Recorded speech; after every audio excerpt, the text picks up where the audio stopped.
Elizabeth Taylor n'est pas juste la plus grande actrice d'Hollywood. Considérée aussi comme l'une des séductrices les plus légendaires de l'histoire américaine, Elizabeth fut célèbre pour avoir épousé 8 hommes et pour dépenser jusqu'à des milliers de dollars en une seule journée afin d'entretenir son train de vie. Elizabeth est née avec une apparence pour le moins singulière. Ses yeux améthystes ou couleur lilas, un type d'iris que l'on ne retrouve que chez environ 600 personnes dans le monde. Mais un autre élément de ses yeux les rendait mythiques, la dystichiasis. Cette anomalie génétique pouvant parfois mener à la cécité, lui donnait dans son cas l'impression de porter constamment un maquillage épais autour des yeux, ce qui ne faisait qu'accentuer sa beauté. Ceux qui croisaient le regard profond d'Elizabeth, ses yeux violets encadrés par une double frange de cils, disaient qu'elle semblait née pour être une star. Beaucoup l'encouragèrent à tenter sa chance au cinéma. Et en effet, elle réussit son audition du premier coup et fit ses débuts à l'écran alors qu'elle n'était qu'une jeune adolescente. Peu de temps après, elle connut un immense succès en jouant le rôle d'une jeune fille déguisée en garçon, qui remportait une course équestre réservée aux hommes. En la voyant s'imposer si tôt à Hollywood, beaucoup pensaient que la vie d'Elizabeth serait toute tracée vers la gloire et la réussite. Mais ironiquement, c'est à partir de ce moment que son existence commença à s'incliner vers le malheur. L'origine de ces tourments fut le directeur de son agence. Ayant amassé une fortune grâce à elle, il commença à la traiter comme sa propriété personnelle. À cette jeune fille, à peine sortie de l'enfance, il affirma que pour réussir, elle devait fréquenter des hommes issus de bonnes familles. Il lui présenta donc des héritiers et des jeunes gens influents, lui ordonnant de gagner leur affection tout en lui interdisant strictement toute relation amoureuse non approuvée par l'agence. Il exigeait aussi des changements absurdes dans son apparence. Il alla jusqu'à lui faire arracher des dents parfaitement saines pour lui poser un appareil dentaire, simplement parce qu'il jugeait que cela la rendrait plus photogénique. Épuisée, Elizabeth tenta de se confier à ses parents, mais eux non plus ne lui apportèrent aucun soutien. Surtout son père, dont la cruauté la marqua profondément. Cet homme, en difficulté financière, nourrissait une profonde jalousie envers sa fille, qui gagnait déjà 2 fois plus que lui alors qu'elle n'était qu'une adolescente. Incapable de surmonter cette humiliation, il se réfugiait dans l'alcool et devenait violent. Un jour, dans un accès de colère, il la frappa violemment à la mâchoire. Depuis, Elizabeth souffrit toute sa vie de douleurs articulaires. Usée par les abus de son père et la pression de son agence, Elizabeth décida à 18 ans de trouver une échappatoire ingénieuse, se marier. Son époux fut Conrad Hilton, héritier de la célèbre chaîne des hôtels Hilton, un jeune homme issu d'une famille richissime. Ils s'étaient rencontrés lors d'une soirée mondaine et après seulement 7 mois de relation, décidèrent de se marier. L'union entre la plus belle actrice d'Hollywood et le séduisant héritier fit la une des journaux. Des stars venues de tout le pays assistèrent à la cérémonie que les médias décrivirent comme un véritable gala. Même l'agence profita de l'événement pour faire sa publicité. Elle s'arrangea pour qu'Elizabeth incarne une mariée dans l'un de ses films sorti au moment même de son vrai mariage. Le long métrage connut un succès immédiat grâce à cette coïncidence. Ainsi, à 18 ans, Elizabeth crut enfin être libérée de l'emprise de son père et pouvoir commencer une nouvelle vie en toute indépendance. Cependant, la vie nouvelle et radieuse dont Elizabeth avait tant rêvé commença à s'effondrer sans pitié dès les premiers jours de son voyage de noces. Leur lune de miel était pourtant somptueuse, une croisière de 3 mois à travers l'Europe, dans le plus grand luxe. Mais à peine quelques jours après le départ, la véritable nature de son mari se révéla. Il s'avéra être un joueur compulsif et un alcoolique notoire. Conrad traitait Elizabeth avec froideur et détachement, lui accordant à peine un regard, tout entier absorbé par les parties de cartes et les jeux d'argent qui se tenaient chaque soir sur le bateau. Il passait les nuits entières à jouer, puis dormait jusqu'à midi, laissant sa jeune épouse seule et délaissée. Elizabeth, qui espérait vivre un voyage de noces romantique, finit par éclater de colère et exprimer sa profonde déception. Mais au lieu de s'excuser, son mari réagit avec violence, tout comme son père autrefois, affirmant qu'il faisait ce qu'il voulait et qu'elle n'avait rien à dire. Ce qui devait être un voyage d'amour devint donc le point de départ de son malheur. Et au retour, le comportement brutal de son mari ne fit qu'empirer. Fils unique d'une famille richissime, habitué à ce qu'on lui cède tout, il ne supportait pas que son épouse attire davantage d'attention que lui, où qu'ils aillent. Sa jalousie et sa cruauté allèrent si loin qu'un jour, alors qu'Elizabeth était enceinte, il la frappa à nouveau. Le coup fut si violent qu'elle perdit l'enfant. Et Elizabeth décida de divorcer. Son premier mariage se termina après seulement 8 mois. Et quelques mois plus tard, elle se remaria, cette fois avec un homme de 20 ans son aîné.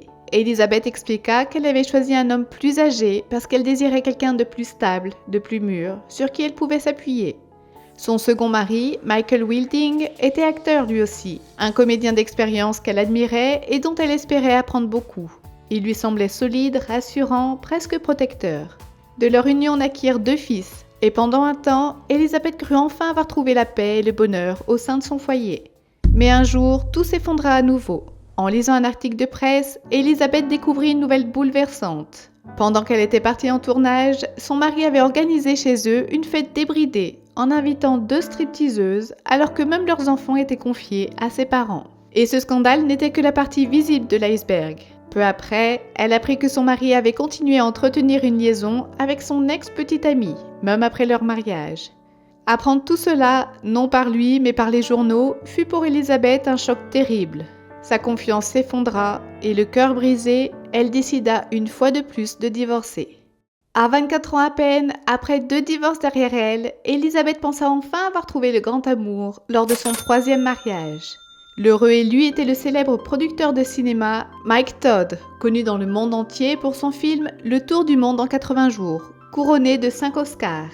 Mike Todd était un véritable showman, exubérant, flamboyant et passionné par les projecteurs. Son goût pour la démesure déstabilisait parfois Elizabeth, mais derrière cette excentrité se cachait un homme profondément attentionné.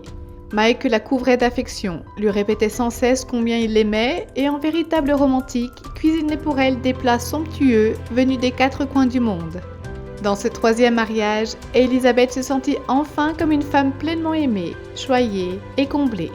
Mais cette période de bonheur prit brutalement fin dans l'horreur et les larmes. Son mari mourut dans un accident d'avion.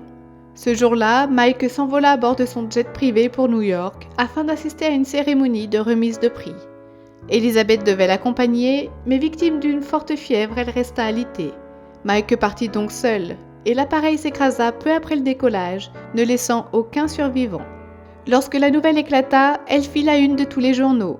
L'Amérique entière pleura le destin tragique de la jeune actrice, qui venait de perdre l'homme qu'elle aimait après avoir connu 2 mariages malheureux. Et pour ajouter à la tragédie, le couple venait tout juste d'accueillir une petite fille. Elizabeth fut plongée dans un état de choc. Le traumatisme fut tel qu'on disait qu'elle se mettait à hurler sans raison plusieurs fois par jour, comme hantée par l'image de son mari disparu. Mais celle que le public considérait comme une femme à plaindre allait en l'espace d'1 an devenir la femme la plus détestée des États-Unis. Tout commença avec un couple d'amis proches d'Elizabeth et de Mike, venus la réconforter après la mort de ce dernier. Lui, Eddie Fisher, était un chanteur et acteur extrêmement populaire, vedette de son propre show télévisé, The Eddie Fisher Show. Anytime. Sa femme, Debbie Reynolds, était l'idole de toute une nation. L'Amérique la surnommait l'America's Sweetheart. Les 2 couples étaient très liés avant la tragédie. Après la mort de Mike, Eddie et Debbie rendirent souvent visite à Elizabeth pour lui apporter leur soutien. Mais lorsque Debbie accoucha et dut rester chez elle pour s'occuper du bébé, Eddie commença seul à se rendre chez Elizabeth pour la consoler. Puis survint le choc. À peine 2 mois après la naissance de son enfant, Eddie annonça à Debbie qu'il quittait le foyer. Il était follement tombé amoureux d'Elizabeth. Pour Debbie, ce fut comme si le ciel lui tombait sur la tête. En un instant, elle avait perdu à la fois son mari et sa meilleure amie. Elle tenta tout pour le récupérer. Les supplications, les discussions, les larmes, mais rien n'y fit. Eddie ne revint jamais. 1 an plus tard, il divorça officiellement de Debbie Reynolds et devint le 4e mari d'Elizabeth Taylor. L'opinion publique se retourna immédiatement contre elle. Elizabeth fut clouée au pilori, traitée de voleuse de mari et devint la femme la plus détestée d'Hollywood. Mais ironie du sort, c'est précisément à cette époque, alors qu'elle était au cœur du scandale, qu'elle reçut la plus haute récompense de sa carrière, l'Oscar de la meilleure actrice. Et plus surprenant encore, elle remporta ce prix pour un film dans lequel elle partageait l'affiche avec son nouveau mari, Eddie Fisher. Dans ce long métrage, Elizabeth incarnait une femme d'une beauté irrésistible, entraînée dans une série de liaisons passionnées avec plusieurs hommes, un rôle qui semblait fait sur mesure pour refléter son image publique du moment. Ce n'était d'ailleurs pas un hasard, les producteurs avaient exploité le scandale réel pour en faire une stratégie marketing. Ironiquement, le pari fut payant et le film fit un triomphe. Des décennies plus tard, en 2018, un grand magazine britannique classa encore ce rôle parmi les 5 meilleures interprétations de l'histoire des Oscars. Malgré toutes les polémiques entourant sa vie privée, la carrière d'Elizabeth continuait de prospérer, quand une vérité choquante éclata au grand jour au sujet de son mari, Eddie Fisher. Leur relation entière, jusqu'à leur mariage, n'avait été qu'un plan minutieusement orchestré par Eddie depuis des années. Cette révélation venait de son ex-femme, Debbie Reynolds. Après la mort du mari d'Elizabeth, Eddie avait commencé délibérément à l'imiter. Jusque-là, il n'avait jamais bu d'alcool, ni fumé de cigares. Pourtant, soudainement, il s'était mis à faire les deux, exactement comme le défunt mari d'Elizabeth. Même sa façon de parler, son comportement et son attitude changèrent du jour au lendemain. Il n'était plus le même homme. En réalité, il avait volontairement adopté les habitudes et l'apparence du mari qu'Elizabeth avait tant aimé, dans le but de la séduire alors qu'elle était encore brisée par le chagrin. Des années plus tard, Elizabeth elle-même avoua qu'elle n'avait jamais réellement aimé Eddie. Elle expliqua qu'elle avait accepté de l'épouser uniquement parce qu'en sa présence, elle ressentait encore quelque chose du souvenir de son mari disparu. Mais sans amour véritable, leur mariage ne pouvait durer. Et Eddie, qui avait trahi sa propre femme pour Elizabeth, se retrouva à son tour trahi de la même manière. Car Elizabeth avait commencé une liaison avec un autre homme. Cet homme n'était autre que le grand acteur britannique Richard Burton, son partenaire dans le film Cléopâtre. Dès le tournage, leur alchimie avait éveillé les soupçons, et bientôt, les paparazzis capturèrent une photo d'eux s'embrassant sur un yacht. Lorsque le cliché fut publié, le scandale fit le tour du monde, parce qu'à l'époque, Richard Burton était lui aussi marié. Et dans le film Cléopâtre, ils incarnaient justement des amants liés par une passion interdite. Cette fusion entre fiction et réalité offrit au film une publicité mondiale inespérée. Cléopâtre devint le plus grand succès cinématographique de l'année et remporta plusieurs Oscars. Après que leur liaison eut fait la une de tous les journaux, Elizabeth divorça d'Eddie Fisher et épousa Richard Burton, son 5e mari. Bien que leur histoire ait commencé dans le scandale, leur union fit d'eux, du jour au lendemain, le couple le plus célèbre de la planète, 2 superstars symbolisant à elles seules l'Amérique et la Grande-Bretagne. Leur train de vie extravagant devint légendaire.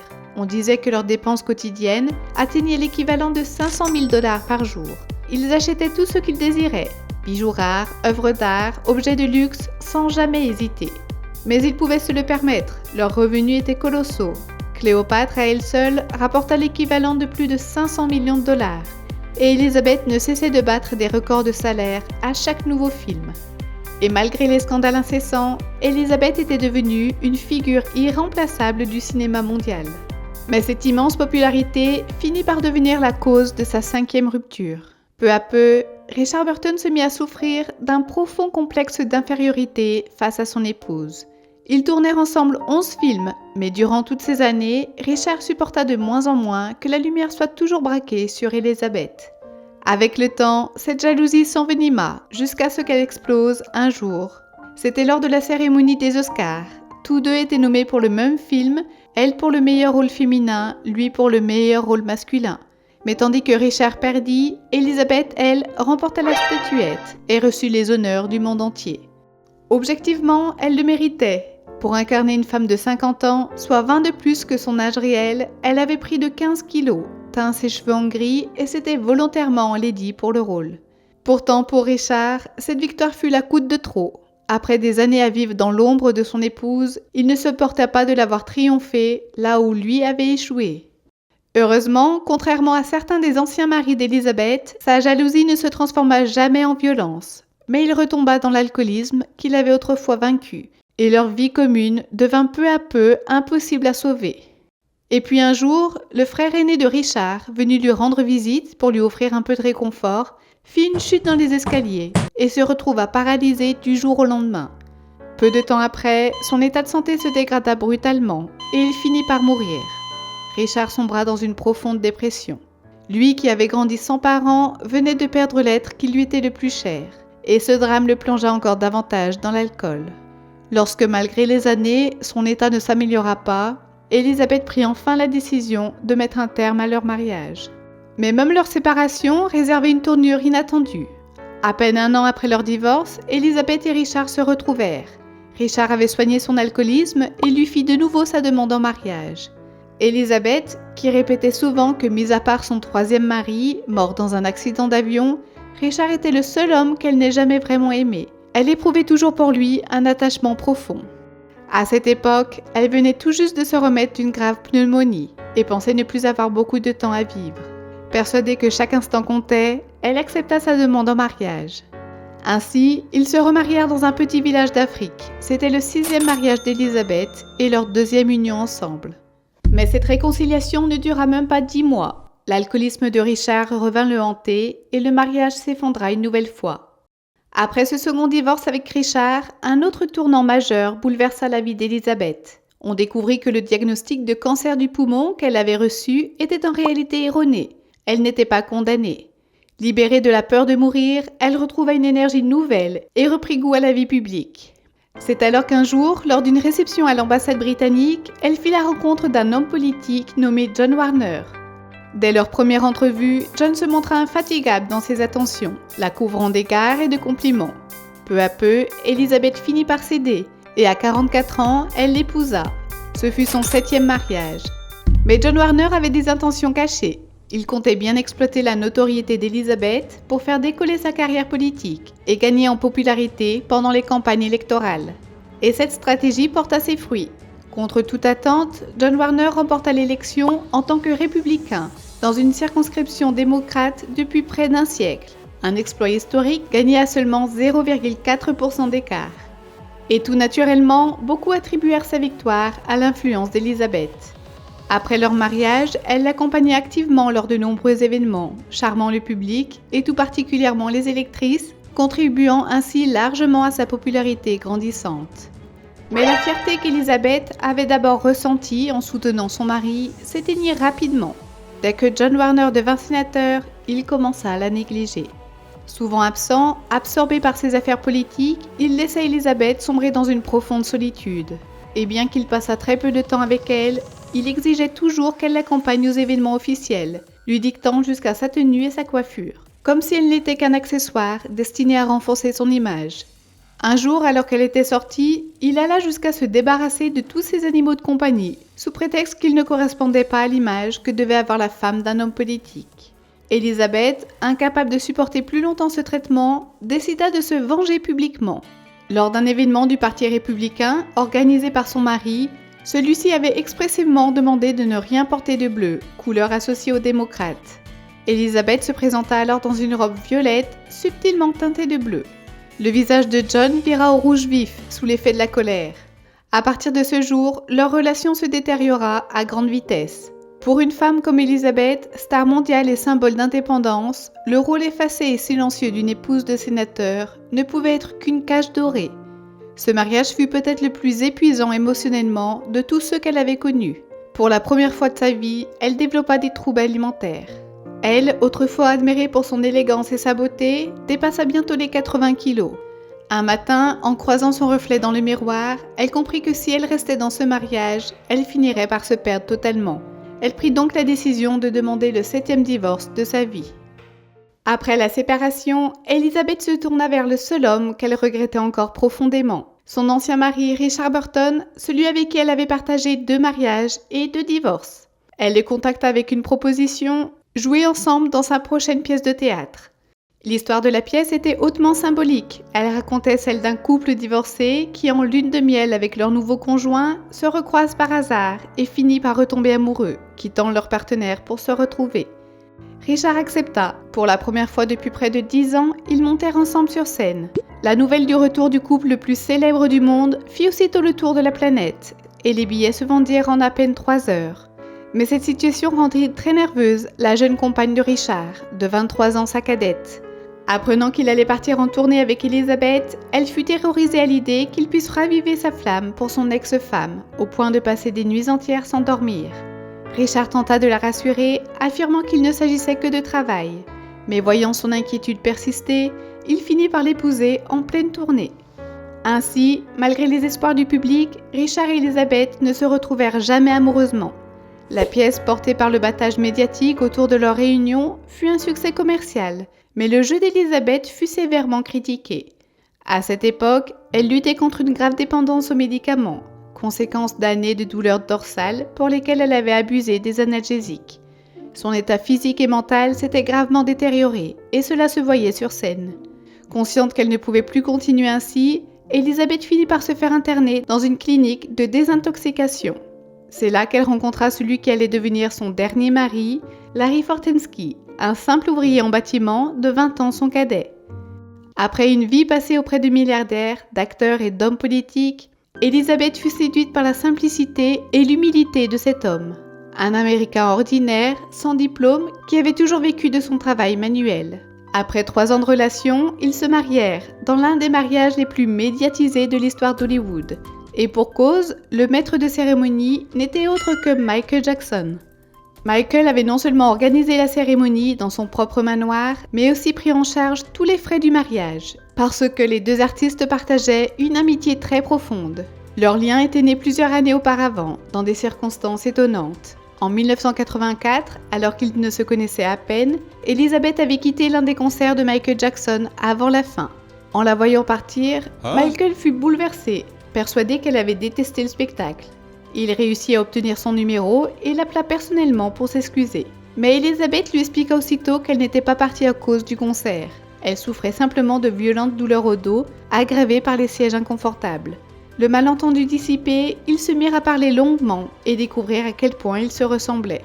Tous deux avaient connu la célébrité dès l'enfance, perdu leur innocence au profit de la gloire et mené des vies solitaires, scrutées sans relâche par le public.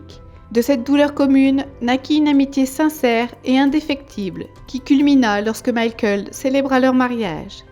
Après son union avec ce Larry Fortensky, Elisabeth goûta enfin une vie domestique paisible. On raconte qu'elle lui préparait le petit déjeuner chaque matin et lui faisait son panier repas avant qu'il ne parte sur les chantiers.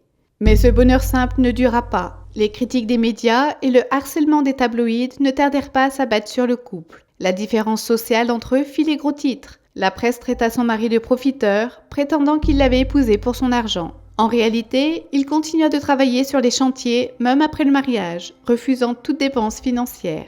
Mais les paparazzi le traquaient sans relâche, jusqu'à sur les sites de construction, à la recherche du moindre scandale. Pour cet homme simple, habitué à une vie anonyme, cette exposition permanente fut insupportable. Il croyait que l'amour suffirait à surmonter leurs différences, mais le fossé entre leurs 2 mondes était bien trop grand. À cela s'ajoutèrent les cambriolages répétés de leur maison, où disparurent peu à peu les objets de valeur d'Elisabeth. Épuisée et désabusée, son mari lui avoua un jour qu'il ne comprenait pas comment elle avait pu vivre si longtemps dans un tel univers. Finalement, incapables de concilier leur vie, ils divorcèrent après 5 années de mariage. À partir de là, Elisabeth vécut les 15 dernières années de sa vie seule. Elle s'éteignit à l'âge de 79 ans, victime d'une insuffisance cardiaque et de complications diverses. Bien qu'elle ait épousé cet homme, aucun d'entre eux n'était à ses côtés au moment de sa mort. Après son décès, son testament fit grand bruit. Elle légua 50% de sa fortune à ses enfants et offrit l'autre moitié à des œuvres caritatives, affirmant vouloir rendre au monde l'amour qu'elle avait reçu. Elle ordonna également que tous les bénéfices futurs de ses parfums et de ses projets commerciaux soient automatiquement versés à des associations. Parmi tous ses anciens maris, le seul à hériter fut son dernier époux, à qui elle laissa environ 10 millions de dollars, bien qu'ils aient divorcé 14 ans plus tôt. L'homme bouleversé déclara n'avoir jamais imaginé un tel geste. Ainsi s'acheva la vie d'Elizabeth Taylor, une femme dont l'existence mêla la splendeur et la tragédie, la passion et la douleur, d'une manière que même Hollywood n'avait jamais osé inventer. J'espère que ce voyage à travers la vie sentimentale et filmographique de la célèbre Liz Taylor vous aura plu. D'ailleurs, dites-moi dans les commentaires quel est le film dans lequel Elizabeth Taylor a fait, selon vous, sa plus belle prestation. Chaque retour de votre part est une réelle motivation pour moi, alors n'hésitez pas à me dire ce que vous pensez de ces vidéos et nous nous retrouvons bientôt pour une nouvelle histoire de star.